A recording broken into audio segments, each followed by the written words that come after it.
But there is a handwriting on the wall. Seems like now judgment is falling like rain. And it seems as if nobody is getting the message. Now we've heard, here is wisdom, and let him that hath understanding in these last days count the number of the beast. But now God is saying, is there anybody who's looking? And is there anybody who recognizes that something strange is happening? This is not normal. There is a handwriting on the wall. Things like this just don't happen. And the issues of the day are not issues that just happen. The thing that the world is being opened up to now, this is not a common occurrence. These are not things that are just happening. This is the hand writing on the wall. Now when you start preaching messages like there's a handwriting on the wall, folks start drawing up. And I'm finding out that it's not because they don't see the handwriting on the wall, but now it's such a dreaded judgment that they're not taking it to mean them. But touch somebody and tell them, neighbor, he means you. That's the reason why he's writing on the wall. This is a warning, and God means you. The hand is not just writing to be writing, but this is the warning of God that judgment, I feel like preaching up in here, judgment is on the way. There is a hand writing on the wall. And now this passage in Daniel chapter number 5, this is taking place during a time when Babylon is being besieged now, and the Persians are coming, and you have to understand what's going on in this passage of scripture. Now Nebuchadnezzar, if you remember his story, he had the greatest kingdom and empire of that day, and the Bible says that Nebuchadnezzar became proud of what God had given him. And that's why I come to tell you, I don't care what you got. The only reason you got it is because God gave it to you. Ain't no need in sitting here feeling like you did it by yourself. Your sufficiency is not of yourself. Your sufficiency is of God. And there is a danger in not giving God his glory. Touch somebody and tell them, neighbor, you got to give him the glory. Give it to him. Listen, when was the last time you testified and you thank God for what God did for you? When God healed your body of cancer, did you get up and tell the dying world that I was on my sick bed and I was almost out of here? Like David declared, my foot had well nigh slipped. There was one breath between me and death. But just in the nick of time, God stepped in when I needed him most and said, by my stripes you are healed. When was the last time you gave God glory? Nebuchadnezzar now is proud of what he had done, and listen to the rhetoric now. You hear it a lot today. Look at what I have done, and look at what we have gotten. And God is saying now, you're just like Belshazzar. You're trusting in the gods of gold. You're trusting in the gods of silver and of iron and of woods, things that can't save you when you cry out to them. You let that car come and deliver you when the devil is on your track. You know you couldn't even get a loan from the bank, so while you're trusting in your money, you ain't hardly got none of that, but still you won't trust in God. But God said, that's all right, I know how to get your attention. And if you look real close, you'll see that there's a handwriting. I feel like preaching in here. There is a handwriting on the wall, and now the city of Opis has been taken, which was 50 miles north of Babylon, and the Persians went, and that was one of the bloodiest battles of that day. And Opis now has been overrun and overtaken, and blood had been spilled in the streets. Now they crossed over the Euphrates, and they're going to the city of Sapphira now, and when they get there, the people there have heard about what the Persians have I've been doing to everybody that was in their paths, and they just opened the gates and just gave up. Come on in. We don't even want to fight you. But now Belshazzar is standing behind the walls, and I feel like preaching up in here. And Belshazzar now is sitting there remembering what Nebuchadnezzar had gotten, and remembering all that Nebuchadnezzar had acquired for himself. And let me backtrack now. If you remember, God told Nebuchadnezzar, he said, listen, because you did not acknowledge me in everything that you've gotten, what you're going to do is that you're going to spend some time thinking about the God that gave you what you got. And the Bible says that Nebuchadnezzar was changed right then, and his countenance and his mind went bad until he literally went out into the fields, and as a grown man he was eating grass like an ox. And the Bible declares that because he would not give God the glory, that his hair grew out like eagle's feathers. Look at all these crazy folk around here now. Y'all don't want me to preach in here. These men going out here with their hair looking like eagle's feathers, that was a sign that you lost your mind. And look at y'all, ain't gonna talk to me in here. And so now Nebuchadnezzar has time to think about everything that he's done. He has time now to think about all the pride that got him where he was. And the Bible says that his fingernails grew out like eagle's claws. And look at him. He doesn't even look like a man. He looks like a beast. If you saw him walking around today, you grab your children and run. You take a gun and try to hunt him down. Look at the king in the field eating grass like an ox. And 33 years later, here is Belshazzar still boasting in the glory of his fathers now. And he hears that the Persians are coming. But I'm not worried about it, because I have a God that defeated the God of Israel. And I don't have to worry about the Persians coming, because our gods are the greatest gods of our day. And you've got to be careful now. And I just want to throw this in. This is free now. I just want to throw this in. We got to be careful that the situation in the world today does not turn into a comparison between two gods. You can say what you want to say. You put Allah on one side of the table, and you put God on the other side of the table, and you watch the hand of the Lord. Don't you remember when they put the ark in the room with Dagon, and they come back in Dagon's hands and his head had fallen off? I feel like saying this in here. You got to be careful not to make this a war between two gods now. If they want to win, they better leave religion out of this. Because if God be for me, I hear the Bible say, arise now and let thy enemy be scattered. Because if he come one way, the devil is a liar. He will flee from you. And so now here is Nebuchadnezzar now, and he's saying, look, our God is the greatest God.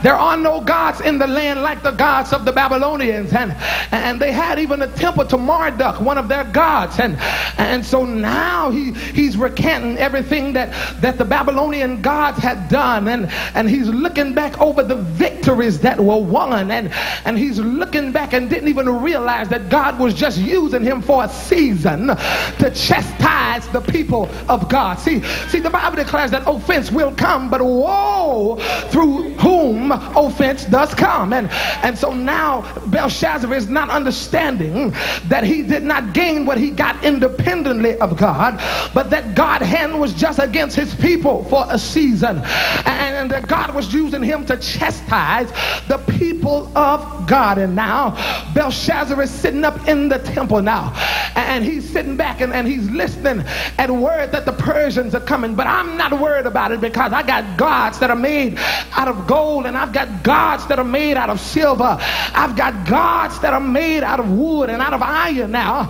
And you've got to search your own life today You've got to search your life and see if you don't trust in other gods that you think can deliver you. Oh, no, you can't serve God because you just got a brand new car, and you can't serve God because you ain't married yet. Y'all ain't gonna talk to me in here. You can't serve God right now because if you stop doing your mess, you can't buy that house. How you gonna make the down payment? Look at y'all getting upset with me. I'm gonna preach in here. You can't trust in the true and the living God because you still trusted in iron and wood and gold and silver. And now look at Belshazzar. Look at him now. Saying, I remember when we brought down the children of Israel. I remember they were trusting in a God, and our gods were greater than the gods of Israel. And as a matter of fact, bring me those vessels that we took out of the temple when our gods defeated their God. Bring me the vessels out of the temple that signified that our gods were mightier than the God of heaven. And now Belshazzar is making a comparison between two gods. And the Bible declares that he got the vessels that were taken out of the temple. And when he brought them this time, he didn't use them as vessels of honor. He dishonored these vessels, and he began to drink wine out of sacred vessels. And I was thinking in the back a minute ago about how that our bodies are vessels. And sometimes, you know, you've got to be careful when you backslide and when you leave God. Look at him getting upset with me. You've got to be careful because you are still a vessel that used to be in the temple.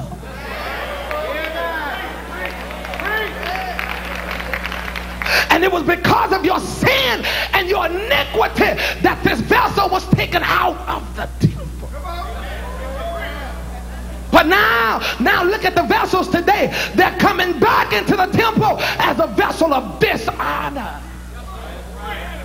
I wonder about a person's mind when they used to live holy and they used to live right. Now all of a sudden they can come to church with their pants on. Woo! I know y'all getting upset with me. This time when the vessels came back, they came back and were used as vessels of dishonor. Want people to know how bad you are. Yeah, you backslid. And you left the temple. And now all of a sudden, you're coming back and the vessel that once sung in the choir and the vessel that once ushered on the usher board and the vessel that once preached the gospel comes back now to show everybody that I was big and bad enough. And I left. But there was a danger in bringing back vessels and not using them to the glory of God. So now Belshazzar is throwing a party. Look at him boasting now that our gods are the greatest gods. I ain't worried about nothing. But all of a sudden, everybody shut up. Nobody's talking anymore. Somebody says, Belshazzar, look at the wall. For there is a handwriting on the wall.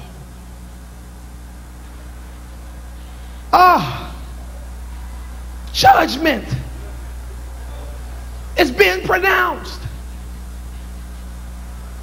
Can't you see the musicians? They gone. They wrapping up the chords. They unplugging the guitars. They putting the drumsticks back in their pockets. Belshazzar, this is your problem. This is not my problem. That's why you got to be careful when judgment is falling. Shut your mouth. Don't even speak of the things that God is doing to other people, because this judgment is not for you. But if you open your mouth and side with evil, then that writing and that message on the wall is intended for you. So Belshazzar now is here looking at nothing but a hand writing on the wall. This is not normal. But see, I found out what this meant now. In those days, what they would do when they conquered a people, for them to count the casualties rather than bringing back the bodies, what they would do, they would cut off a hand. And all they would have to do is count the hands of the dead. And they would know, if I got 50,000 hands, that means I have 50,000 dead. Belshazzar claimed to have killed the gods of the Israelites. So what he thought should have been a dead hand is now an animated hand. It's alive and it's writing on the wall. This is not a defeated enemy. This is somebody who gave you power by permission. And now, because your heart was lifted up and because you didn't heed the warning of what I did to Nebuchadnezzar, now you have fallen in judgment, and this hand is writing you a message. America needs to understand today that what's happening in this nation is the handwriting of God. That's the hand writing on the wall. We've now passed laws that granted alternative lifestyle.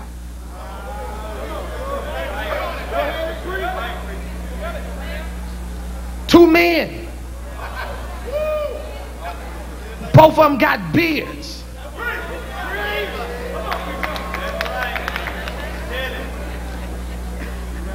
But we'll pass a law that said you can join together in matrimony. Don't call it holy matrimony, because that ain't holy.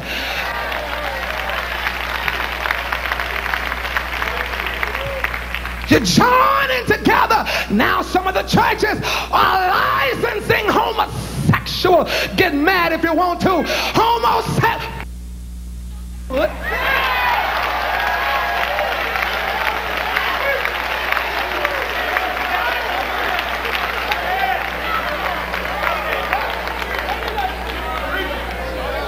Giving them license to preach in the house of God, but God is saying, don't bring those vessels back if you're not going to use them for honor. And because you brought back vessels into his house, now read the handwriting on the wall. There is a consequence to the sin. Now we got AIDS in the land today. Woo! AIDS is running through this land today. And this nation as a whole is being judged.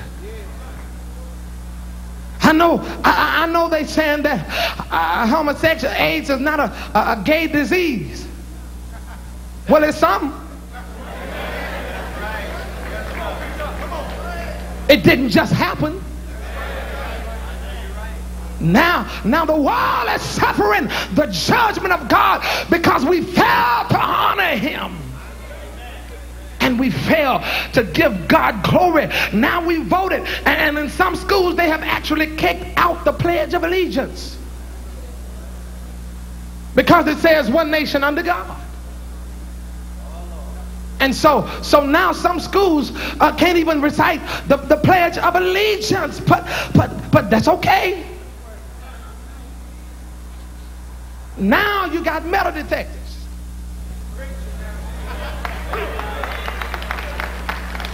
It's all right. You kick prayer out of schools. Now this is the judgment of God. And the hand is writing on the wall. Tell me, is there anybody who can read the handwriting on the wall? No wonder the Bible declares, save yourself from this untoward generation, this backwards generation. A generation, get mad at me if you want to, that'll put you in jail for killing a baby eagle, but every day of your life millions of babies are being killed still in the womb. This is a backwards generation. You'll go to jail for killing an eagle.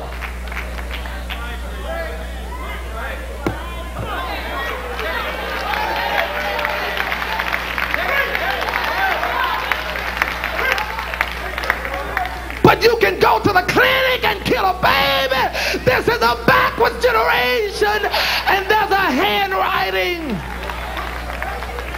on the wall. Is there anybody that can read the handwriting on the wall?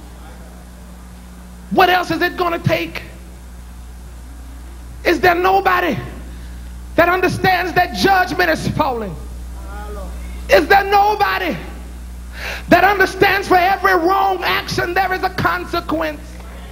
Is there nobody that still believes in the God of our fathers? There is a hand and it's writing on the wall. Can anybody read it? Belshazzar said, I know. Still not trusting in the one true God. He says, now go find me some soothsayers. Go find me some psychics. Go and get the woman with the tarot cards.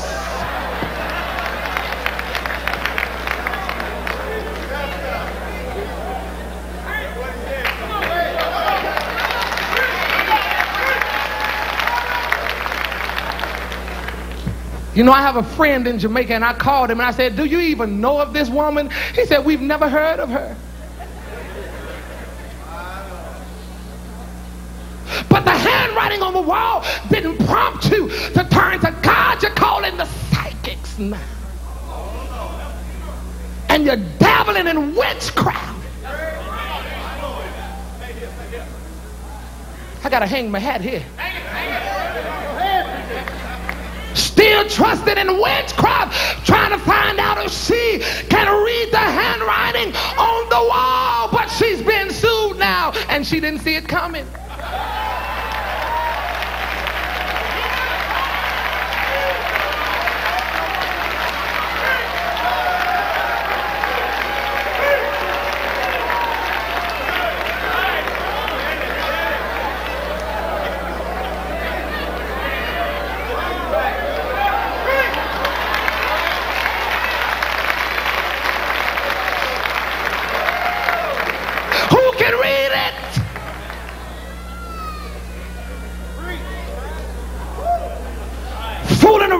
Witchcraft, trying to figure out what God is trying to tell you.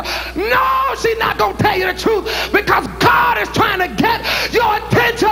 And when church folks stop calling the psychic, then the world will be a better place. It's time out for those who are professing godliness still working witchcraft.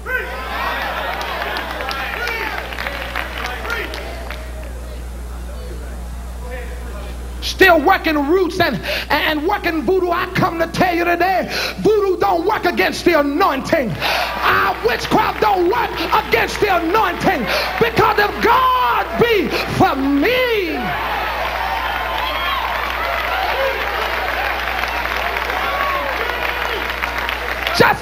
somebody and ask them, who can be against me?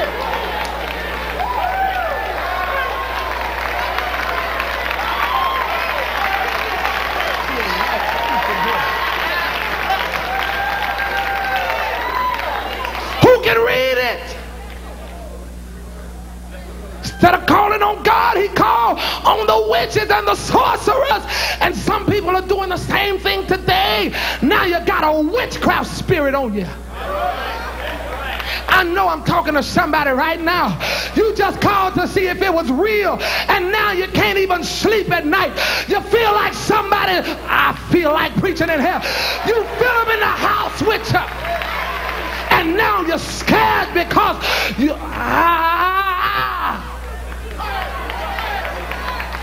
played around with witchcraft. And I know I'm talking to you today. You just called to see if she was really going to tell you the truth. And now you feel the results of it. You're fooling around trying to find out what is God trying to tell you. And you're going to the psychic to figure it out. But God is saying, I'm big and bad enough to tell you myself. You ain't got to go ask nobody what I'm trying to tell you. Just come to me. God ain't going to pull no punches when he talk to you. If you're wrong, he going to tell you you're wrong. There is a handwriting on the wall. Is there anybody? Anybody? Can anybody read the handwriting on the wall? I know I'm not going to get to finish this. Not going to finish it. But there is a handwriting on the wall. And America needs to wake up. This ain't the end of it now. This is just the beginning of the judgment that was written upon the plaster of the wall. We couldn't see it then. We couldn't understand it then. But the hand was writing judgment. And America is going to be judged for the sins of this nation. Every baby that was killed by permission is going to stand up in that last day and point a finger at everybody that passed that law. Everybody that went to the clinic and you didn't have to go in the first place. You know my remedy for that.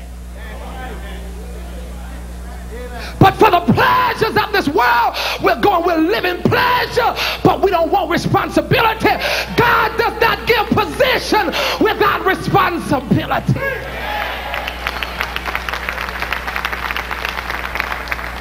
So now, the hand is still writing judgment on the wall.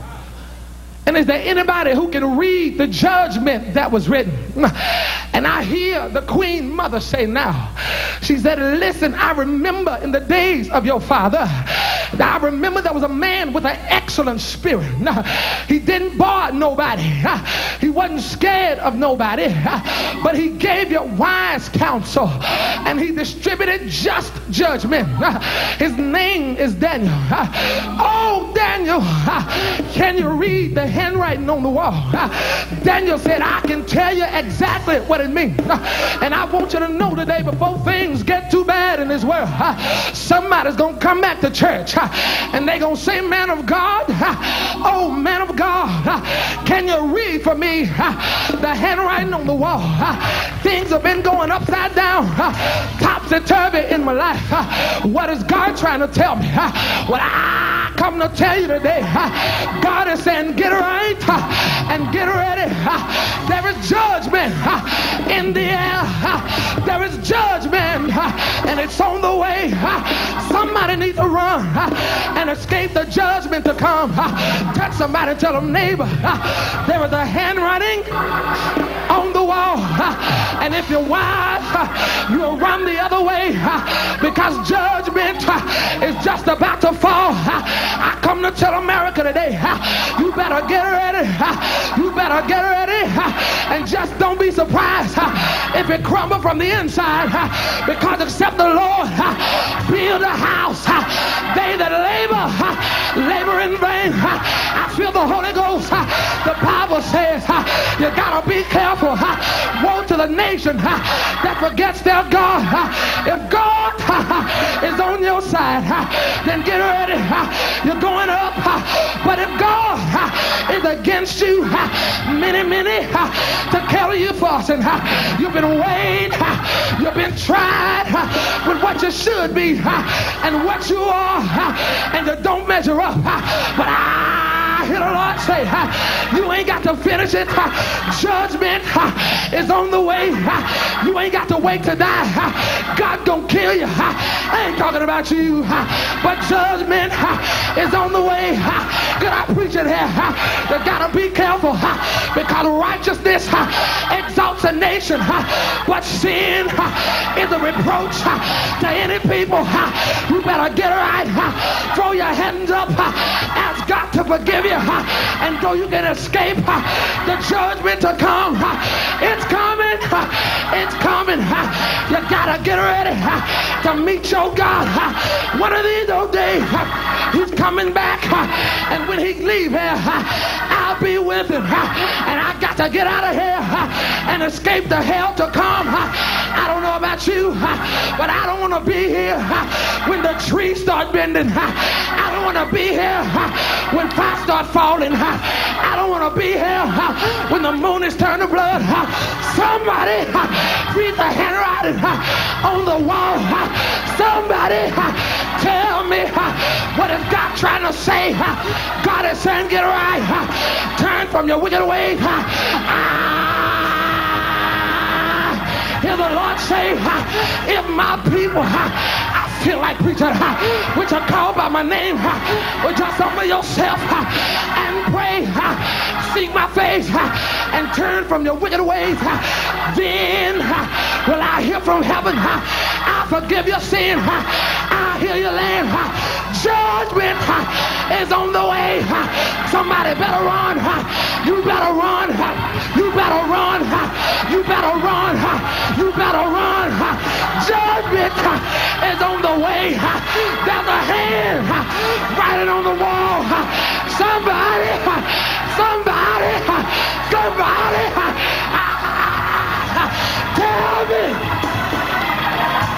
Tell me what the handwriting means. Tell me.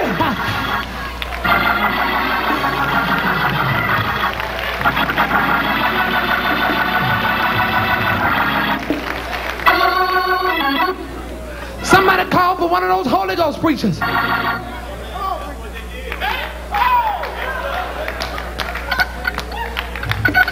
I need to know what God is saying to me. I need to know the meaning of the handwriting on the wall. Every time I pick up a newspaper and I see that destruction is in the land, I realize that's just the handwriting on the wall. Every time I pick up a newspaper and see where somebody died of lung cancer from years of smoking them cancer sticks, that's just the handwriting on the wall. Somebody need to read it. Tell me. Ooh. Tell me. I just feel like preaching here. Tell me what the hand is saying. God said, I send message after message. I even took your father Nebuchadnezzar through the wilderness for a season, and you still didn't listen. You didn't heed the warning. God is saying to America, what happened 2 months ago, you still didn't heed the warning. So what's going to happen now is the next time you look around, there's going to be another hand writing on the wall, and this time it's not going to write a warning, it's going to write judgment. I hear the Lord say, your kingdom been numbered, and you've been found wanting, and you ain't got to wait for your kingdom to fall from the inside. I have finished your kingdom.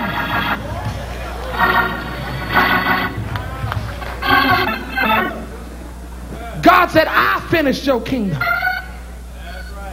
That's the reason why some stuff in your life ain't going right. God didn't, he said, I didn't even wait for you to lose it.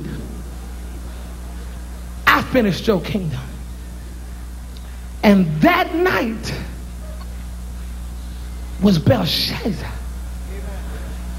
the king of the Chaldeans, slain. That night, judgment fell.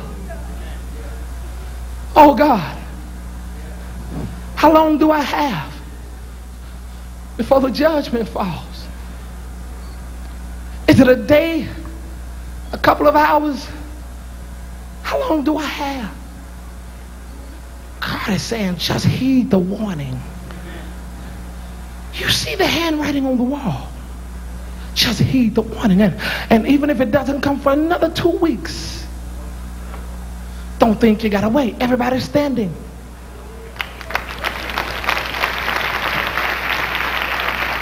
I hear the Bible declare that because judgment against an evil work is not executed speedily, the heart of men is fully set in them to do evil. Because God didn't get you when you did it, you thought you got away. But I come to tell you, it won't be as long as it has been. Judgment is coming. And when judgment falls, don't attribute it to nobody else, because it was meant for you. You know, history says that that night they're uncertain whether anybody else in Babylon got killed but the king. Some historians say when they got there, the people in the city just opened the gates and welcomed them in. The enemy. The only person that history can accurately record that died that night was Belshazzar. Judgment. God's got your number. Keep trusting in the gods of gold. Keep trusting in the gods of silver, iron, and wood. But God said, I got your number. You don't have to wait for your time to run out. God is saying, I'll just stop the clock. I'll just stop the clock. That's it. Then you told him, now God is the one that gave you breath. Every morning, he kept you breathing. You ain't even serving him, but you're still breathing. Do you know if you don't pay your phone bill, they'll cut your phone off? If you don't pay your water bill, you'll go there and you just won't have no water. But what God had given him breath to breathe, to praise his name, he never did it. But every day God kept giving him breath. But the clock ran out.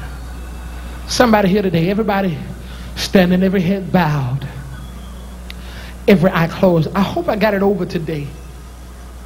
What God is saying to his people. Judgment is on the way. I know you don't like it. You don't like to hear it. But judgment is on the way.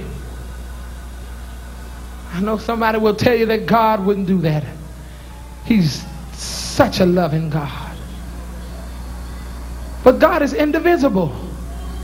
That means that he's not divided into parts. He cannot be divided into parts. You cannot separate his love from his wrath. Because even while you're feeling the chastisement of God, God is still love. At the same time, he'll whoop you to the edge of your mind, and at the same time, he'll still love you to death. He's not comprised of parts. He's indivisible. So don't let nobody tell you that God is such a loving God that he wouldn't punish you for the sins that you committed. The devil is a liar. For every action, there is a reaction. And God is going to respond to every wrong thing that you do. Somebody here today needs to be saved. You need to be filled with the Holy Ghost. Listen, you better run and escape the judgment to come. I just feel like telling you today, somebody needs to be here. You need to be saved today, young man, young lady. Don't leave here without getting your life right with God. I'm not going to waste too much time. Because out of all the things that you read about in the paper, be honest with yourself. That's just the handwriting of God. That's it. That's the handwriting of God. That's it. They're coming.